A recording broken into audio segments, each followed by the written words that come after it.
Upside, upside, upside. That is what wins in fantasy football, and that is what we should be trying to draft every single year. If you had guys like Jaden Daniels and Jahmyr Gibbs in your fantasy playoffs, or better yet, you had T. Higgins in week 17, you are likely celebrating a fantasy football championship right now.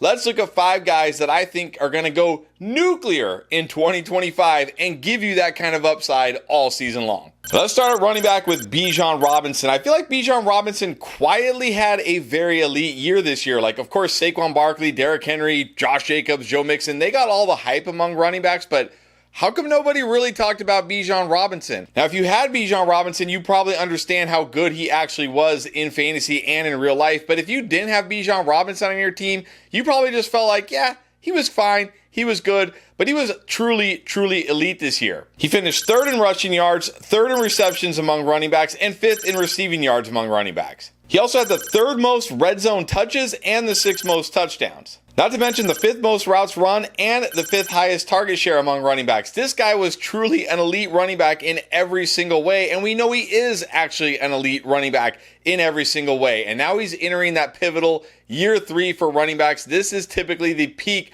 of a running back's career. This is when we see those incredible years. We've seen it from running backs before. Year 3 is when these guys absolutely smash a lot of times.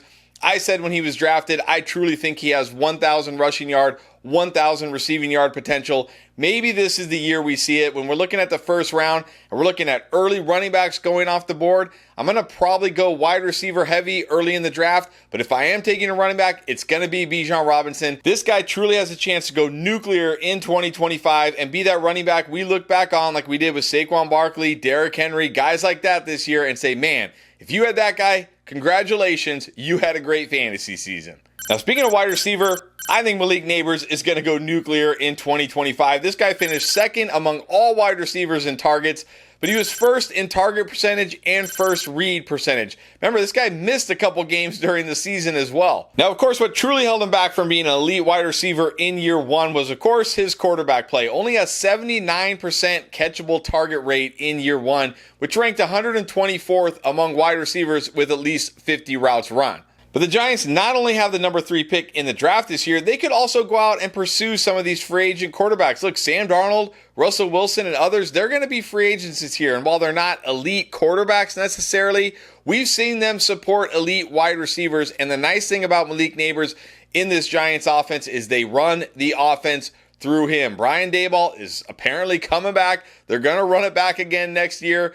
They're going to run the offense through Malik Nabers. And no matter who is under center for the Giants next year, it's almost got to be better than Daniel Jones, Tommy DeVito, and Drew Lock, almost certainly. So he's going to get a quarterback upgrade here. And this guy is a dynamic talent, a great player. Now heading into year 2 is only going to get better. We could see Malik Nabers absolutely smash in 2025 and carry fantasy teams. And I think he's gonna. And I think Drake London is also going to smash and carry fantasy teams in 2025. You look at it in the 3 games that Michael Penix Jr. started with the Falcons, he was the wide receiver 3 in PPR scoring over that stretch. And over that stretch, he also led all wide receivers in targets and had the 5th highest first read percentage. That means Michael Penix Jr. was looking for Drake London first and foremost in this offense. And why would that change going into next year? Yes, they have Bijan Robinson, who I already talked about, but come on, he's a running back. He's not going to be a target hog here. And then what? They have Darnell Mooney, Ray McCloud. I don't really think wide receiver is going to be a pressing need for the Falcons this offseason. Drake London is a talented wide receiver going into his 4th year. This guy was the number 1 pick in the draft a few years ago for a reason. He is a bona fide stud wide receiver. We saw that this year, even with Kirk Cousins pretty much struggling for most or all of the year. Drake London was still putting up solid games week in and week out. Now Michael Penix Jr. and Drake London are going to have an entire offseason in this offense to work together, to build that connection. They could go into next season and really put it together. I liked what I saw from Michael Penix Jr. He looks pro ready. Yes, he has some flaws, but he's going to target Drake London over and over again. And in this offense, there is plenty of upside here for both these guys, but especially Drake London. I think entering year 4, Drake London goes nuclear in 2025. And it feels like Ladd McConkey went nuclear in 2024, but he really only went nuclear like at the very end of the season. But you look at it from weeks 11 on, he was the wide receiver 12 in terms of points per game in PPR scoring. He had 8 or more targets in 5 of his team's last 8 games, and he had the 9th highest first read percentage among all qualified wide receivers from week 11 on. And over that stretch, he was also 11th among all wide receivers in separation score, which was by far the highest of all the rookie wide receivers. And this is why I loved Ladd McConkey coming into the draft and why I love this landing spot for him. Ladd McConkey's calling card is a separation king. This guy gets open all over the field all the time. And when you get open, you're going to get targets. That's just how it works. And Ladd McConkey got the targets and he got open all season long. And especially as the season went on and he got more comfortable, he got more and more open. And we saw that in the wild card game. Man, what a performance by Ladd McConkey in his first ever playoff game. And looking ahead to next year, are the Chargers really going to go after wide receiver heavy here? I feel like they have bigger needs, especially on defense, maybe even on the offensive line, maybe even at running back. Not to mention, this isn't a very talented, deep wide receiver class.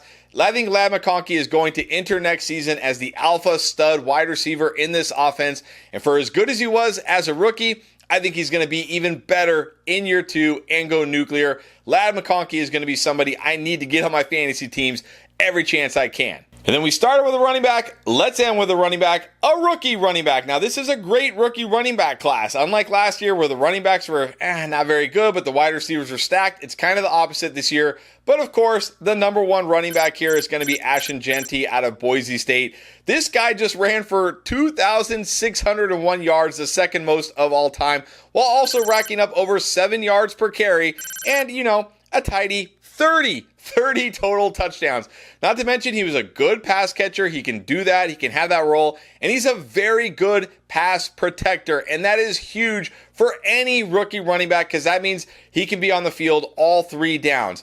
Now, of course, as with any rookie running back, especially rookie running backs, I would say, landing spot is going to be vital for this guy. But if he lands in a spot where he can become the clear workhorse running back from day one, talk about teams like, Dallas, Minnesota, if they don't bring Aaron Jones back, Chicago, the Steelers, who did not pick up Najee Harris's 5th-year option, maybe the Giants, etc. Teams like that where he can step into a workhorse role right away.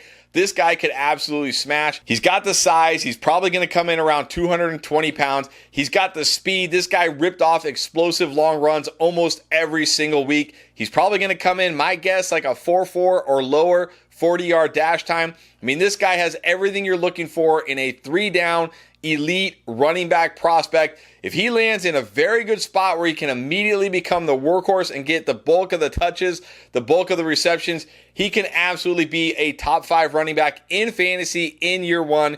So Ashton Jeanty, I think it's going to happen. I think he's going to go to a spot like that. I feel like it's inevitable. And he's going to go nuclear as a rookie in 2025. So there's some players I think are going to go nuclear in 2025 that you got to draft every chance you can. But if you want to see 10 players I am never going to draft again, you can find out who they are in this video right here.